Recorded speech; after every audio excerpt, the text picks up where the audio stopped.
Good morning, students.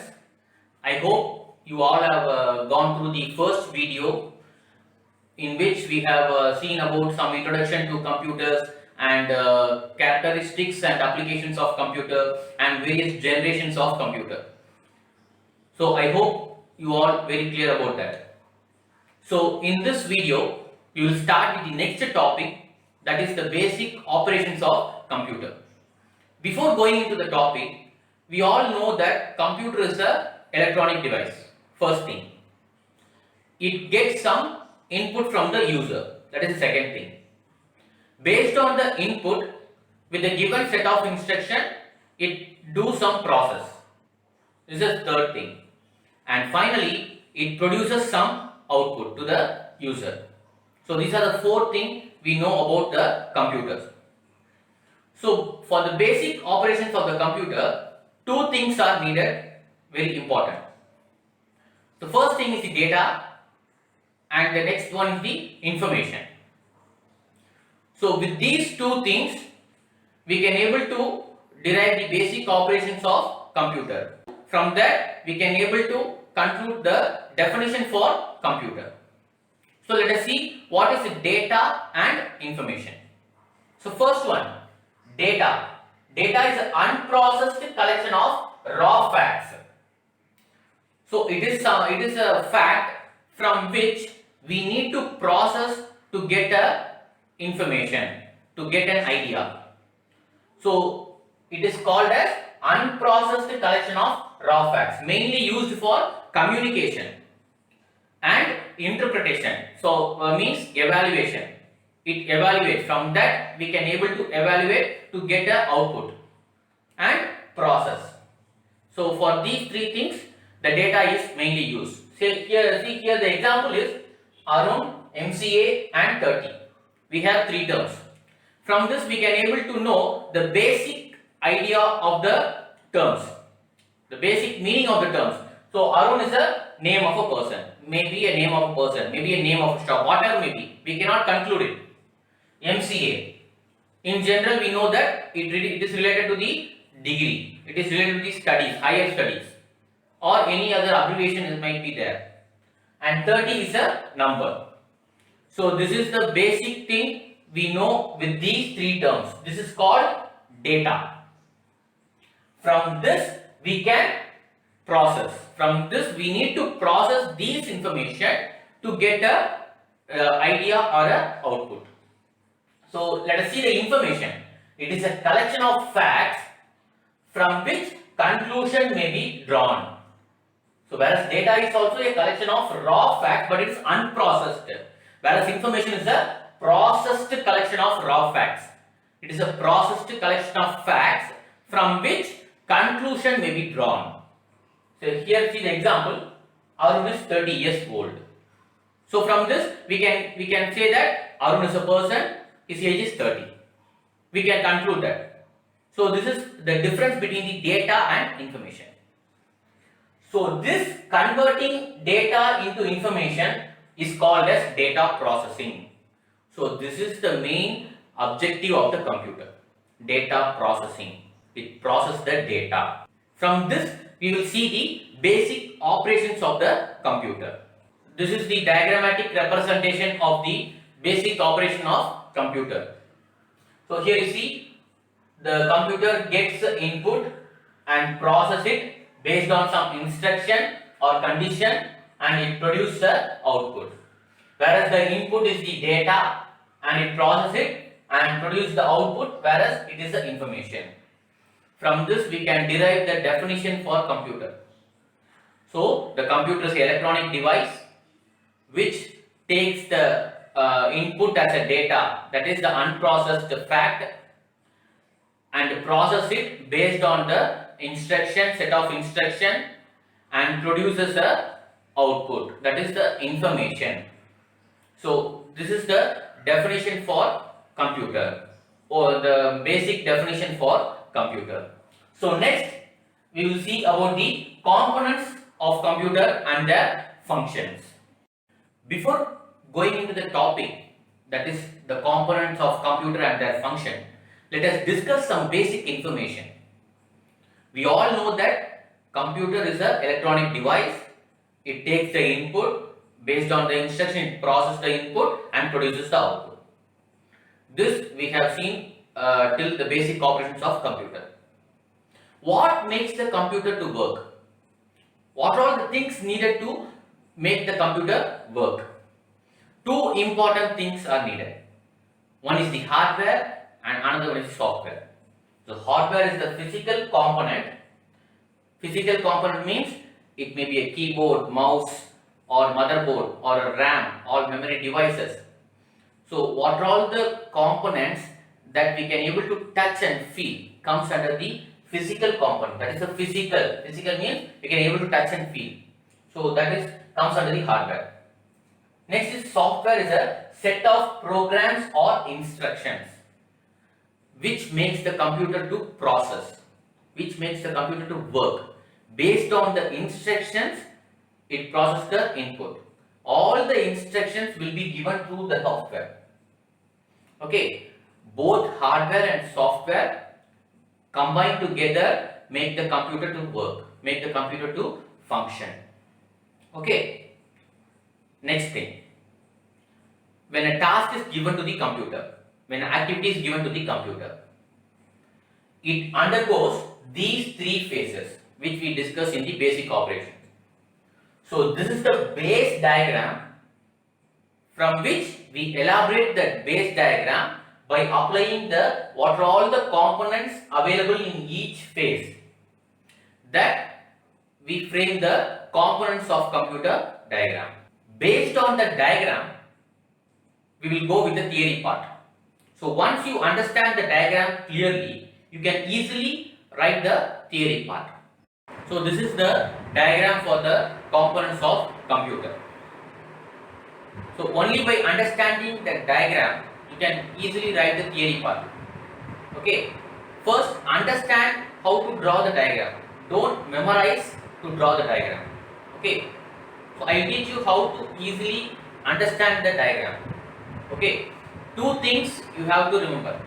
One is the data path and control path. So data path is the continuous line and control path is a dotted line.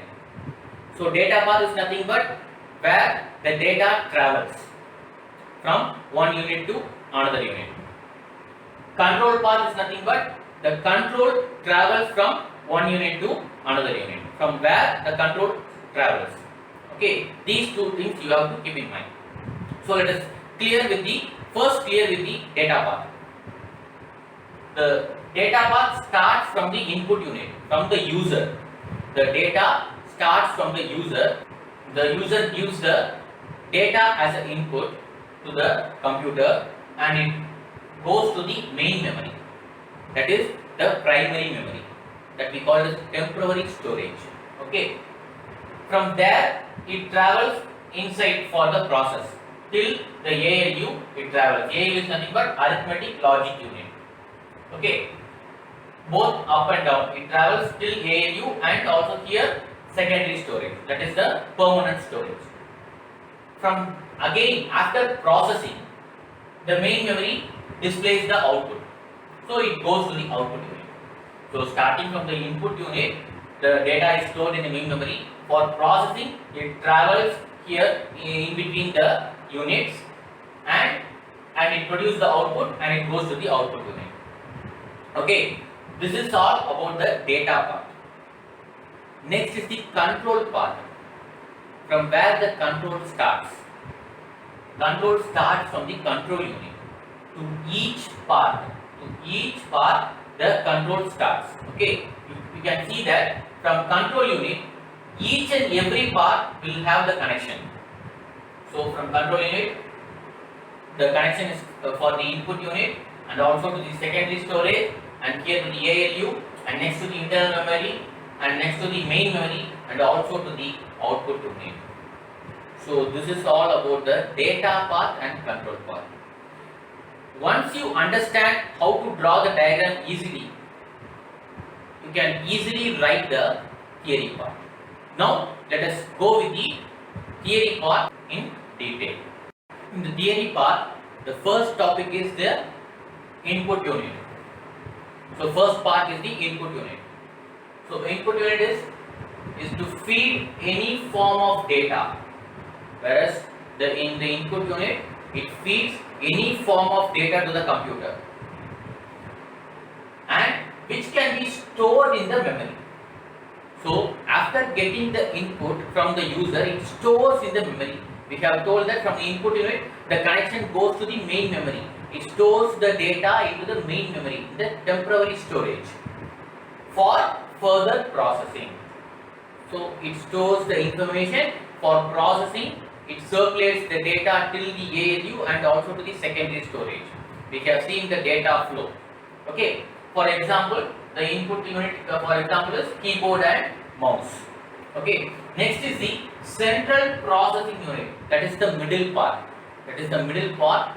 The outer box, the three part, that is control unit, ALU, and the internal memory comes under this central processing unit. Control unit, ALU, and memory unit comes under this central processing unit. It is a major component among all the three units. Okay, apart from the input unit and the output unit, it is a major component because the process takes place in this central processing unit. All the process based on the instruction takes place in the central processing unit, which interprets and executes the instruction. So for this reason, it considered as a major component.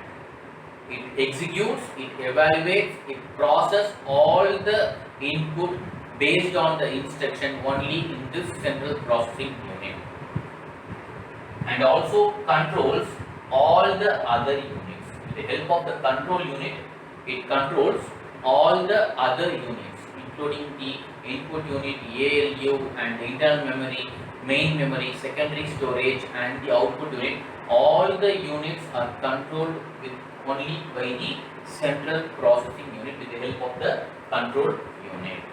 So in the central processing unit, we have told that it is divided into three. The first one is the control unit. So in your book, it is given in this as a second one. You have to write in the first point. Okay, control unit. So it controls the flow of data. So mainly it controls the flow of data. Its main work to control the flow of data between which devices? Between CPU, memory, and input-output devices. So we have seen the data path starting from the input unit to the main memory, and also it flows to the entire process for processing, and it goes to the output unit. All the data flow is controlled by the control unit. Okay, that's why the control unit is connected with all other units. Okay, and also it controls the entire operation of the computer. So this is the main work of the control unit. Okay, and next one is the arithmetic logic unit, where the arithmetic operations, that is all the manipulation, calculation, arithmetic calculation, addition, subtraction, multiplication, division, all the arithmetic calculation done here, and also the logical operation, the decision making, whether to continue the process based on the instruction. It decides whether to continue the process or to abort the process. Okay, the logical operations also takes place in this ALU. And the last part in the CPU is the memory unit. The memory unit is also further classified into primary memory and secondary memory. Okay, the primary memory, first thing is it is volatile in nature. It is volatile in nature. Volatile means the content is lost when the power supply is switched off. The content, the data in the memory, in the storage is lost, is erased when the power supply is switched off. Assume that you are typing a Word document. You have to type 2 paragraphs. You have completed the first paragraph. You have saved the document in a file name, and you are continuing to type the second paragraph.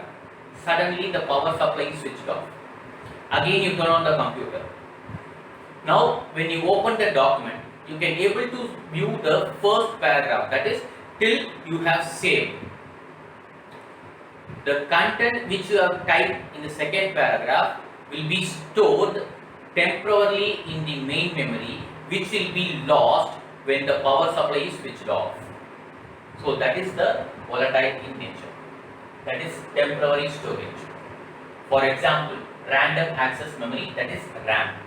Okay, what are all the data which you are giving as an input first will be stored in the RAM. Once when you save, it transfers to the secondary storage, that is secondary memory. Okay, so in the secondary memory it is non-volatile, it is opposite to that primary memory, that is non-volatile in nature. The content will not be erased, will not be lost, the content will be available even when the power supply is switched off. Okay, and it is a permanent storage. Example is read-only memory, that is ROM. Okay, this is all about the CPU. And the last part in the component is the output unit. In your book, it is given above the memory unit, but you have to complete the control unit, that is CPU. After writing the memory unit only, you have to write the output unit. So you have to form an order. So it will be easy for you to understand. Okay. So the output unit, it is any hardware component. So we have already told that hardware is nothing but a physical component. So it is any hardware component that conveys information, not a data. Information, it means a processed data to the user in an understandable form. What it means, because what are all the data which you feed to the computer will be stored, we have already told that it will be stored as a binary data, 2 digit, that is 0 or 1. It can understand able only 0 or 1. We cannot able to understand 0 or 1. So we can able to understand, say for example, I am typing a word called Arun, name. So it will be converted into a binary form. So and it will be stored in the computer, in the memory. Whereas while displaying in the output as an output, it doesn't display in the binary form. It again converts to the understandable form to the user and it displays. That is the main purpose of the main work of the output unit. So for example, monitor and printer. Okay, this is all about the components of computer and their functions. So in the video la நம்ம என்ன பார்த்தோம் அப்படினா ஒரு சின்ன recap நம்ம பண்ணோம்னா basic operations of computer ல இருந்து ஆரம்பிச்சோம். அதுல டேட்டானா என்ன, இன்ஃபர்மேஷன்ஸ்னா என்ன, டேட்டானா என்னன்னா ஒரு unprocessed collection of raw fact தான் டேட்டான்னு சொன்னாங்க. அதை வச்சு நம்ம ஒண்ணுமே பண்ண முடியாது. டேட்டா வச்சு ஒரு நேம் அப்படிங்கிறது மட்டும் தான் தெரியும், அது ஒரு நம்பர் அப்படிங்கிறது மட்டும் தான் தெரியும் நமக்கு. அதே மாதிரி அதுதான் வந்து நம்ம டேட்டா சொல்றோம். அதை ப்ராசஸ் பண்ணோம் அப்படின்னா நமக்கு என்ன கிடைக்கும் அப்படின்னா ஒரு இன்ஃபர்மேஷன் கிடைக்கும். ஸோ இந்த கன்வர்ஷன் ஒரு அன்ப்ராசஸ் ஸ்டேட்ல இருந்து ஒரு ப்ராசஸ் ஸ்டேட்டுக்கு மாத்திர கன்வர்ஷன் என்ன சொல்றாங்க, டேட்டா ப்ராசஸிங் அப்படின்னு சொல்றாங்க. ஸோ அந்த டேட்டா ப்ராசஸிங் ஒர்க்கை தான் இந்த கம்ப்யூட்டர் பண்ணுது. அதுதான் நம்ம பேசிக் ஆப்ரேஷன்ஸ் ஆஃப் கம்ப்யூட்டர் வரோம். ஒரு இன்புட்டை வாங்குது, அதாவது டேட்டாவை வந்து இன்புட்டாக வாங்குது, அது ஒரு ப்ராசஸ் பண்ணுது, ஒரு செட் ஆஃப் இன்ஸ்ட்ரக்ஷன் நம்ம முன்னாடி ஆல்ரெடி இருக்கும், அதை பேஸ் பண்ணி ப்ராசஸ் பண்ணுது, அதை ஒரு அவுட்புட்டாக நமக்கு கொடுக்குது. ஸோ இதுதான் பேசிக் ஆப்ரேஷன்ஸ் ஆஃப் கம்ப்யூட்டரில் நம்ம பார்த்தோம். நெக்ஸ்ட் வந்து பார்த்தோம் அப்படின்னா அந்த பேசிக் ஆப்ரேஷன்ஸ் ஆஃப் கம்ப்யூட்டர் அந்த டயக்ராம் பேஸ் டயக்ராமை வச்சு நம்ம அந்த டயக்ராமை எலாபரேட் பண்ணோம். ஒவ்வொரு ஃபேஸ்க்கும் என்னென்ன காம்பனன்ட்ஸ் இருக்கு, that is the components of computer, அதோட ஃபங்க்ஷன்ஸ் என்ன அப்படிங்கிறத பார்த்தோம். மொத்தம் 3 ஃபேஸஸ் இருந்துச்சு. Input unit, that is central processing unit and output unit. First one வந்து input unit. Any form of டேட்டாவை நம்ம கம்ப்யூட்டருக்கு ஃபீட் பண்ண முடியும், நம்ம கொடுக்க முடியும். கம்ப்யூட்டருக்கு கொடுக்குறோம், அதை வந்து வாங்குறது தான் அந்த இன்புட் யூனிட்டோட வேலை. ஸோ அதுக்கு எக்ஸாம்பிள் பார்த்தா நம்ம வந்து கீபோர்டு, மவுஸ் அப்படின்லாம் பார்க்கணும். நெக்ஸ்ட் வந்து பார்த்தீங்கன்னா சென்ட்ரல் ப்ராசஸிங் யூனிட். 3 யூனிட்லையுமே மெயினான யூனிட் பார்த்தோம் அப்படின்னா இந்த CPU தான். ஏன்னா this CPU will control the entire unit. எல்லா யூனிட்டையும் கண்ட்ரோல் பண்றது. நம்ம டயக்ராம்ல பார்த்தோம், கண்ட்ரோல் யூனிட்ல இருந்து நம்ம வந்து ஆட்டோமேட்டிக்கா எல்லாத்துக்குமே நம்ம வந்து அந்த ஃப்ளோ போச்சு, அந்த டாட்டட் லைன்ஸ் போச்சு. ஸோ அதனால இந்த கண்ட்ரோல் யூனிட், CPU யூனிட் தான் வந்து entire operation of computer control பண்ணுது. அதே மாதிரி எல்லா டேட்டா ஃப்ளோவும் எது CPUக்கு இடையில, மெமரி டிவைசஸ்க்கு இடையில, இன்புட் அவுட்புட் டிவைசஸ்க்கு இடையில உள்ள டேட்டா ஃப்ளோவையும் இதுதான் கண்ட்ரோல் பண்ணுது. சிபியூல வந்து நம்ம வந்து மெயினா வந்து உள்ள வந்து கண்ட்ரோல் யூனிட் என்னன்னு பார்த்தோம்.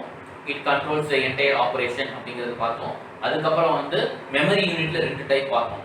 Primary memory, secondary memory. Primary மெமரிங்கிறது volatile in nature சொன்னோம். அதாவது கண்டென்ட் வந்து நம்ம வந்து கரண்ட் கட் ஆச்சுன்னா நம்ம கண்டென்ட் வந்து எரேஸ் ஆயிடும் அப்படிங்கறத பார்த்தோம்.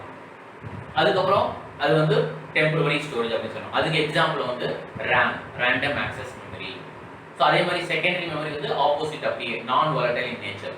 அதாவது அதுல இருக்க கண்டென்ட் வந்து எரேஸ் ஆகாது, கரண்ட் கட் ஆனாலும் எரேஸ் ஆகாது. It is a permanent storage அப்படிங்கறத பார்த்தோம். அதுக்கு ஒரு எக்ஸாம்பிள் பார்த்தா ரீட் ஒன்லி மெமரி, ரோம் அப்படிங்கறது பார்த்தோம். லாஸ்ட் ஒன் பார்த்தோம்னா அவுட்புட் யூனிட்.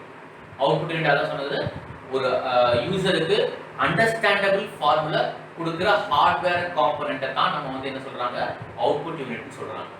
ஒரு ஹார்ட்வேர் காம்போனன்ட், அந்த ஹார்ட்வேர் காம்போனன்ட் என்ன பண்ணுது, யூசருக்கு புரிகிற மாதிரி அந்த அவுட்புட்டை கொண்டு போய் சேர்க்குது. அதுதான் மெயினா வந்து அவுட்புட் யூனிட் வேலை. அதுக்கு எக்ஸாம்பிள் பார்த்தா அப்படின்னா மானிட்டர், பிரிண்டர் அப்படிங்கிறதெல்லாம் பார்த்தோம்.